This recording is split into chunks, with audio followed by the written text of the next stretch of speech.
आदाब, नमस्कार, सत श्री अकाल। मैं शहीद खान लाइव न्यूज से। साथियों, एक बार फिर आपके सामने नई सोच के साथ, नई पहल के साथ, नई न्यूज के साथ। जी हाँ, आज हमारी टीम पहुंची है झीलों की नगरी भोपाल शहर में सामान्य भवन न्यू मार्केट में। जी हाँ, यहाँ पर संविधान दिवस कार्यक्रम का आयोजन किया गया है। तो इस मंच से साथियों एक ही आवाज उठाई जा रही है, संविधान से छेड़छाड़ न की जाए, संविधान को कायम रखा जाए। यही संदेश, यही पैगाम इस मंच से दिया जा रहा है। जैसा कि हम सब जानते हैं कि संविधान है तो हम सब हैं। संविधान अगर खत्म करने की बात की, इस मंच से यही आवाज आ रही है, तो न्याय खत्म हो जाएगा, आज़ादी खत्म हो जाएगी, बराबरी खत्म हो जाएगी। तो साथियों, अब हम आपको दिखाएंगे अंदर कार्यक्रम के ऑर्गेनाइजर हैं सुनील बोसे जी, और इस कार्यक्रम में मुख्य अतिथि के तौर पर आए हैं माननीय श्री पूर्व मुख्यमंत्री दिग्विजय सिंह। तो आइए अब हम अंदर चलते हैं और चर्चा करते हैं कि इस संविधान दिवस पर दिग्विजय सिंह पूर्व मुख्यमंत्री जी क्या संदेश देना चाहेंगे। आइए। अनुरोध करता हूं कि कृपया वो स्टेज पर आए।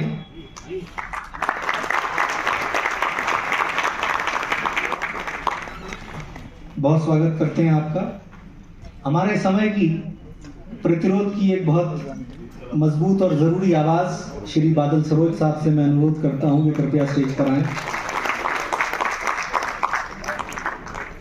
सामाजिक और सांस्कृतिक क्षेत्र में निरंतर सक्रिय और अपना मार्गदर्शन देने वाले डॉक्टर अब्बास उन्नी साहब से मैं अनुरोध करता हूं कि कृपया स्टेज पर आएं। आप परंपरा परिषद के अध्यक्ष हैं।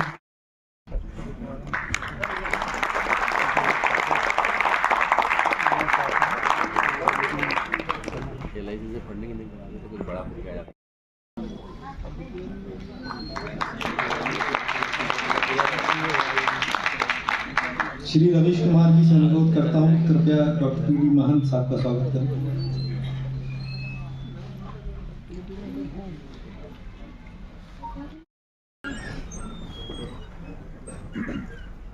हम भारत के लोग भारत को एक संपूर्ण प्रभुत्व संपन्न समाजवादी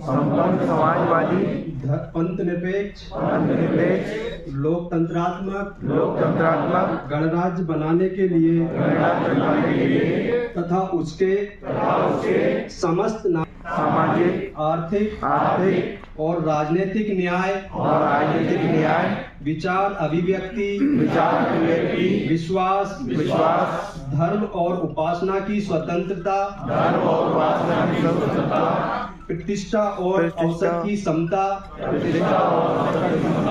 प्राप्त कराने के लिए तथा उन सब में व्यक्ति की गरिमा और राष्ट्र की एकता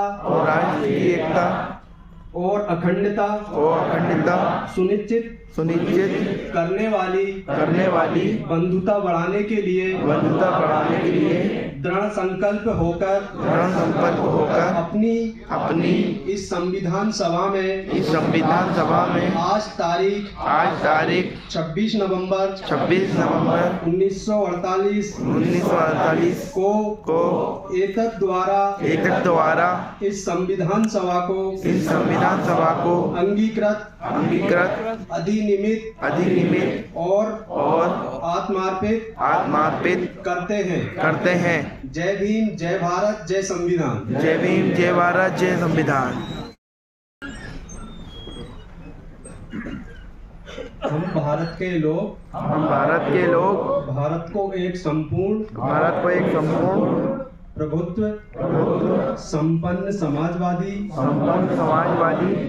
पंथ निरपेक्ष लोकतंत्रात्मक गणराज्य बनाने के लिए तथा उसके समस्त सामाजिक, आर्थिक और राजनीतिक न्याय विचार अभिव्यक्ति विश्वास धर्म और उपासना की स्वतंत्रता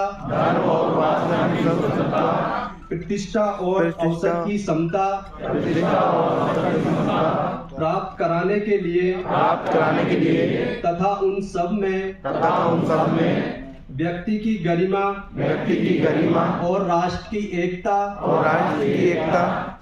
और अखंडता सुनिश्चित सुनिश्चित करने वाली बंधुता बढ़ाने के लिए दृढ़ संकल्प होकर अपनी इस संविधान सभा में आज तारीख 26 नवंबर 1948 को एतद द्वारा इस संविधान सभा को अंगीकृत अधिनियमित और आत्मार्पित करते हैं। जय भीम, जय भारत, जय संविधान। जय भीम, जय भारत, जय संविधान।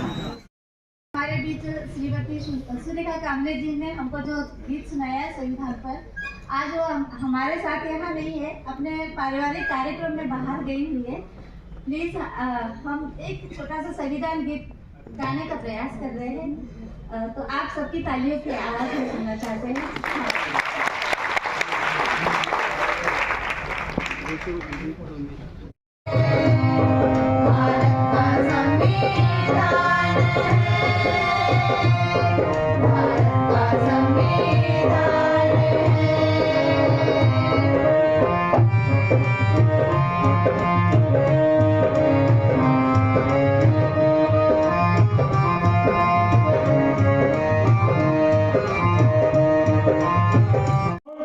एस पे हमारे यहाँ पर बादल सरोज जी हैं और हमारे तमाम सारे साथी मेजर डॉक्टर मनोज राजे जी हैं। इन बातों पर विचार रखेंगे और विषय यही है कि क्या भारत का संविधान अगर खत्म होता है, उसके काल्पनिक दृष्टिकोण तो इस देश का क्या होगा। तो इस विषय पर हमने ये पहला चरण प्रयास किया है और बहुजन इंटेलेक्ट समिट, काफी लोगों ने इसका विरोध भी किया, काफी लोगों ने रोकने का प्रयास भी किया, लेकिन मैं जानता हूं कि इसमें जब संघर्ष शुरू होता है, प्रयास करते हैं तो परेशानियों का सामना करना पड़ता है। और हमने डॉक्टर मनोज राजे जी हो, महन साहब हो, सदावर्ती साहब हो, हमारे तमाम सारे लोगों ने, कुमरे साहब हो, हम सब लोगों ने मिलकर के तय किया है कि संविधान विहीन भारत के काल्पनिक दृष्टिकोण पर जो चर्चा होगी, ये चैप्टर 1 है और ये चैप्टर जब तक हम खत्म नहीं करेंगे, जब तक इस देश के अंदर जन आंदोलन खड़ा नहीं होगा और संविधान के बनने वाले के ऊपर करारा तमाचा नहीं पड़ेगा। क्या संदेश देंगे? संदेश तो मेरे भाषण में सुनिएगा। जी जी, भाषण नहीं, ये जरूर है कि हम आभारी हैं। हमारे शोभास्करी जी भी आए हैं और भी हमारे सीनियर लीडर्स आए हैं बात करने के लिए। आज भारत का संविधान पर अनेक चर्चाएं हो रही हैं। जी जी, और उसकी मूल भावनाओं को समझते हुए भी ना समझ बनकर उसकी बात कर रहे हैं। जी, नरेंद्र मोदी जी संविधान को अपने मस्तिष्क में लगाकर सम्मान देते हैं, लेकिन ठीक वही काम करते हैं जो कि संविधान विरोधी। जी, आप सभी का मैं छेड़छाड़ की जा रही है अभी। निश्चित कार्यक्रम में स्वागत करता हूँ। Thank you.